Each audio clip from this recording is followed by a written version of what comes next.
We've picked up plenty of it so far this winter, and we still have plenty of time to pick up some more.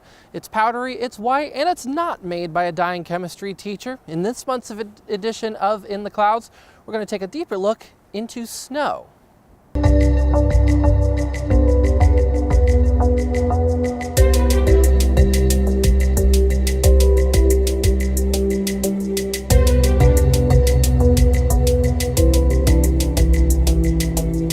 Snow is a fascinating precipitation type and one of the hardest to forecast because it is so delicate and needs very precise conditions. Of course, you need below freezing temperatures, ample moisture in the clouds above us, and something for that snowflake to grow on.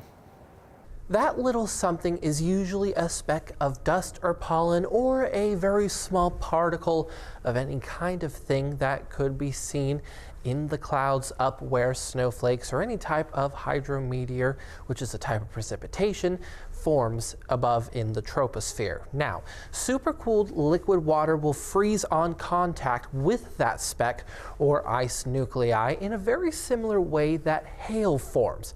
However, with it being winter, it's a lot harder for a lot of these snowflakes to build any type of size, but more ice crystals will build as the ice particle falls through the clouds and eventually turns into any kind of snowflake. Now, there is a difference from where a snowflake forms in either humid air or dry air. If it forms in humid air in the clouds, even though it's already humid, there is a difference depending on how high that humidity is. But if it is in a humid environment, snowflake growth will be much more rapid as there's a lot more water vapor or frozen ice crystals that can stick to a developing snowflake. It will end up getting larger and more intricate. And this is also where you get that heavier wet snow type that you see in especially some of those lake effect snowfalls really close to lakes like Lake Michigan or Lake Ontario or Lake Erie over in New York.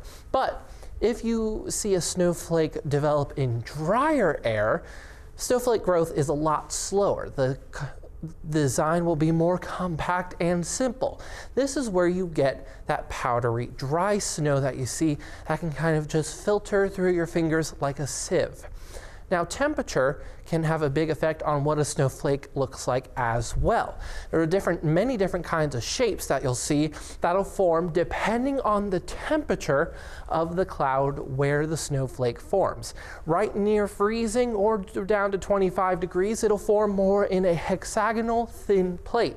A little bit below that, towards about 21 to 25 degrees in those mid to low 20s, it'll form more like needles. A little bit cooler than that, you get down to hollow columns. Again, all of these are hexagonal because ice crystals tend to form in a hexagonal shape. You get a little bit colder than 14 degrees, you start heading down into stellar plates. This is starting to look closer and closer to a classic snowflake. But specifically, you'll want the snowflake to form anywhere between 3 and 10 degrees to get that absolutely classic snowfall shape called a dendrite. Now, snow can form in even colder temperatures than this, but once you get really cold, especially below zero, that's when you start to see drier air start to filter back into the region, -8 to 3 degrees back into stellar plates, and then the simplest shape as we get below -8 back into those hollow columns. Now, there are many types of winter precipitation that will fall across the Mid-Ohio Valley as well, and really across the world. First, you've of course got that winter rain, which may start as snowflakes really high up in the air where it is much colder. But with rain, you of course have that large swath of warmer air that is above freezing that'll melt those snowflakes or ice particles into rain, and it will fall to the ground as rain.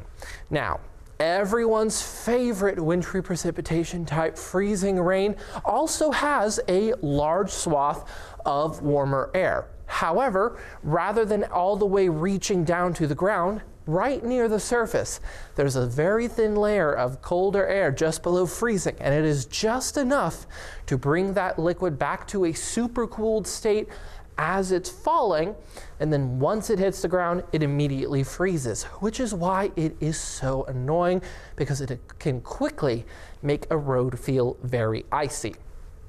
Next, you have sleet, which again has that warm air sandwiched between two layers of cold air, but that layer of warm air is much thinner. So once it hits that bottom layer of colder air, it refreezes and has plenty of time to become a solid again.